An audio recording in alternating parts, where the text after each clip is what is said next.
We sending it out. Bring it in, man. Yeah. You coming home now, right? Please come home. Check it out. With me? You coming home with Doug Boy and Countbounds Please now. come home. Yeah. You understand what we got hopping on the fast train. Express, conga line, to underline the last name. It seems we're behind it, we don't wanna start late. This adrenaline is meddling with the heart rate. Some of the list, well, it's unticked, they can't wait. Hey guys, welcome to another instalment of ATH Coaching. Today we're going to be working on overheads, but not only just giving the overhead, but also receiving the overhead. We've got a great player here again to show us through the skill. Name is Shay McAleish. He's approaching 150 games for New Zealand. Hope you enjoy his coaching. Hey guys, Shay here, Black Six player. Today we're just going to be going over how to throw a proper overhead and also how to receive a good overhead. Hope you enjoy it. Okay guys, the first point for throwing a successful overhead is all about our ball position. Too many times when players are trying to throw an overhead, they get really close to the ball, which means that when you're coming through, your arms are too straight, so you don't actually get the power and probably the distance that you really want to get out of your overhead. So you need to have a good distance away from your feet. So you're kind of getting into a push position. So if I'm here, okay, I'm in that pushing position here.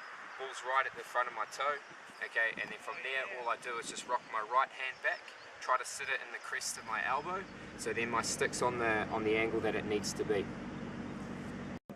Okay, the other couple of points for throwing a successful overhead are if I'm leaning back too far, so my right shoulder's dropped too far out, I'm going to get too far under the ball and the ball's going to fall off the back of my stick. So a couple of really good coaching points to see when you're doing it yourself.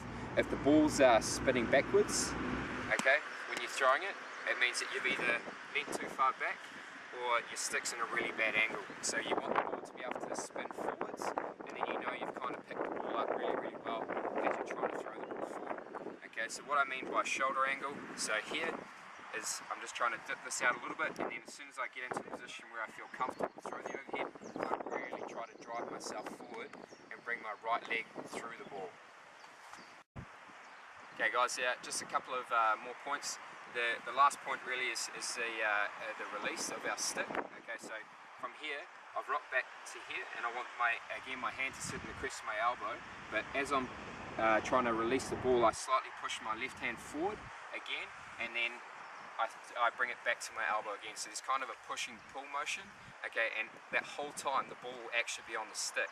So the ball's on the stick, it kind of looks like this, it's here off the ground, and then as I do that little last flicking motion, the ball's actually gone off the stick, okay. The other thing is that we really want to have a good trajectory about our overhead. So like I'm only this high, there's not too many guys that are too tall, so the overhead doesn't have to be that high, especially for an attacking overhead where you're trying to pass it to your teammate.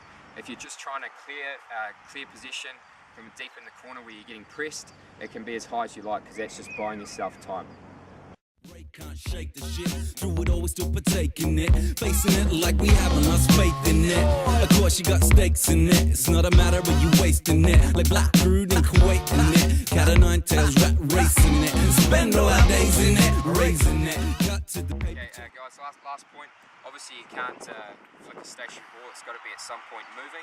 Okay, the hardest one is to actually do an overhead on the run, so pretty much whenever you're moving the ball, just try to redo all those facets that we were talking about. So if I'm moving it here, okay, again, I've got to try and get that ball to my front toe and then just try to replicate everything really, really well.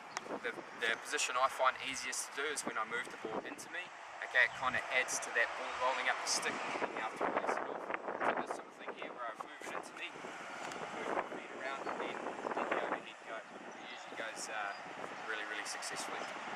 You shed too much and not be blind. If I didn't give a shit, I'd probably just run. That's why I'm sending out the signal. 1, 2, can you hear me? Yes, indeed, we need to plant seeds. That might mean to leave, cause life is light speed. Get it all together, dot the I's and cross the T's. I'm not got the key, no philosophies like Socrates. It hasn't always been a perfect fit, but it ain't a country car the party need to rip up. Don't want no mix up, you could get a lift up. Nobody decapitated, others over hiccups. You're the kind of person that you notice when they're gone. The little hand talks as the clock ticks on. I miss that song that we sung so long ago. You know a little place you can dock your boat. You're not Ronnie Biggs, you're really not on the run. It's like I haven't seen you since the Rabbitohs once. So welcome back whenever you come. When you come, I see a silhouette in the sun. Look, I can't stand the distance. I'll give up all preconditions. Okay guys, just moving on to how to receive the overhead. The first point is just with the ruling in hockey is that most of the time the defenders are actually going to win the ball whenever it goes up into the air. So just as a defending rule, try to pick where the striker is and where the zone is likely to be the overhead's going into, and just run to where that striker is, because more often than not the defender is actually going to win that ball. Okay, a couple of don'ts when you're actually receiving the overhead is try to, don't let it come too far below your eye line. As in cricket, when the ball's thrown up above you, kind of goes into your blind spot and then drops down. So again, when you're going for the overhead, try not to get up here and then quickly receive it down and below. Okay, because a lot of the time you're not going to get a clean chunk of the ball. So we want to be receiving nice and up high, so then as I'm viewing the ball, it's coming down and connecting with my stick. So again, with receiving the overhead, with your right hand, you kind of only want to push your index finger out and leave your palm of the hand off. Okay, that gives you a position where you can get your hands fully out in front of you, whereas if I hold tight on with my right hand, I'm going to create an angle which I don't want, where the ball's going to tip off into. So if I push my left hand all the way out, have my right hand in that position there, okay, then that's a spot where you can actually have a little bit of give with the ball. So as I'm viewing it to come down, I can bring it down. It's slightly in line with my body, my right shoulder, so I'm not trying to receive it too far out here, because again, if I'm looking at it like that and I go straight down onto my stick, there's kind of a blind spot where I can miss the ball. You especially don't want to do that as a defender. Okay guys, here's a couple of demos of how to receive a successful overhead. Conditions all will be forgiven, and if you please come home, I'm sending out the signal. We shared too much and I'll be blind, and if I didn't give a shit, it'd probably just run. That's why I'm sending out the signal. 1, 2, can you hear me? We've shared too much and I'll be blind, and if I didn't give a shit, it'd probably just run. That's why I'm sending